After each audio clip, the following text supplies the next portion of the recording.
Hai teman-teman, kali ini kita akan belajar mengenai gerak lurus. Semua benda yang ada di dunia ini sebenarnya bergerak, bahkan benda mati sekalipun. Ketika sedang berada di dalam mobil, dan mobil yang kamu naiki melintasi jalan raya, seseorang yang berada di tepi jalan akan melihat kamu bergerak bersama mobil.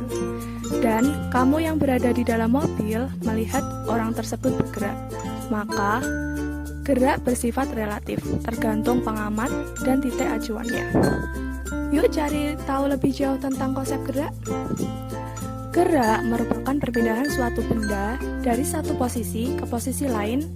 Karena definisi ini, gerak memiliki titik acuan. Titik acuan adalah titik awal benda. Contohnya, sebuah mobil berada di titik A yang merupakan titik awal atau titik acuan. Lalu mobil ini bergerak menuju titik B. Titik B adalah titik akhir. Kemudian, unsur-unsur gerak yang harus diketahui yaitu jarak dan perpindahan.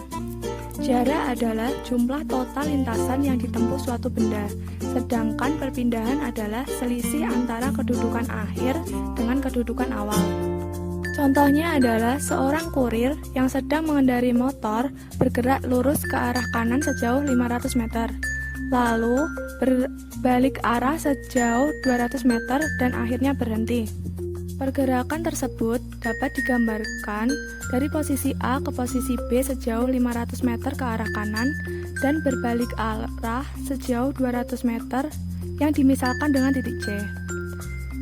Apakah kalian tahu jarak dan perpindahannya? Mari kita ulas bersama-sama. Jarak yang ditempuh adalah dari titik A ke titik B ditambah dari titik B ke titik C, sehingga jarak adalah A, B plus B, C sama dengan 500 meter ditambah 200 meter, yaitu 700 meter. Sedangkan perpindahan adalah selisihnya, berarti titik AB dikurangi dengan titik BC. 500 meter dikurangi 200 meter, maka hasilnya 300 meter. Selanjutnya, kita akan belajar tentang kelajuan dan kecepatan. Apa sih kelajuan itu? Kelajuan adalah perbandingan antara jarak yang ditempuh dengan waktu yang dibutuhkan benda. Sedangkan kecepatan adalah perpindahan suatu benda yang dibagi oleh selang waktunya. Lalu terdapat percepatan dan perlambatan. Percepatan adalah perubahan kecepatan setiap waktu. Dalam percepatan, kecepatannya akan bertambah, sedangkan pada perlambatan, kecepatannya akan berkurang. Setelah kita mempelajari tentang kelajuan dan kecepatan, kita akan belajar tentang macam gerak lurus.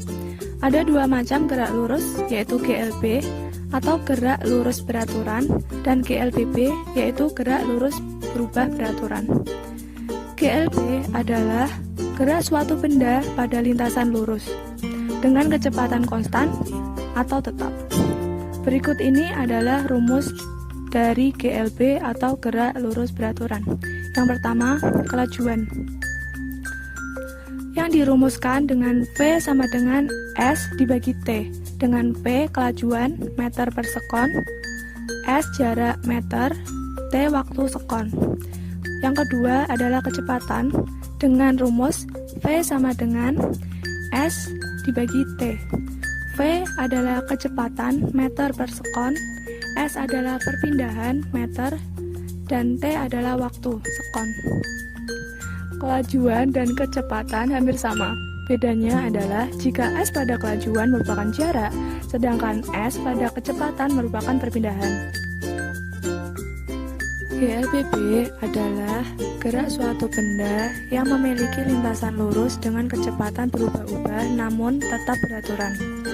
GLBB dibagi menjadi dua, yaitu GLBB yang dipercepat dan diperlambat. Untuk contoh dari GLBB dipercepat adalah ketika benda jatuh ke bawah. Misalnya, sebuah kelapa yang ada di atas pohon jatuh ke bawah. Lalu untuk GLBB yang diperlambat adalah suatu benda yang dilempar ke atas. Misalnya, kamu memiliki bola lalu melemparkannya ke atas. Berikut ini adalah rumus dari GLBB atau gerak lurus berubah beraturan. Yang pertama, PT sama dengan P0 ditambah A dikali T.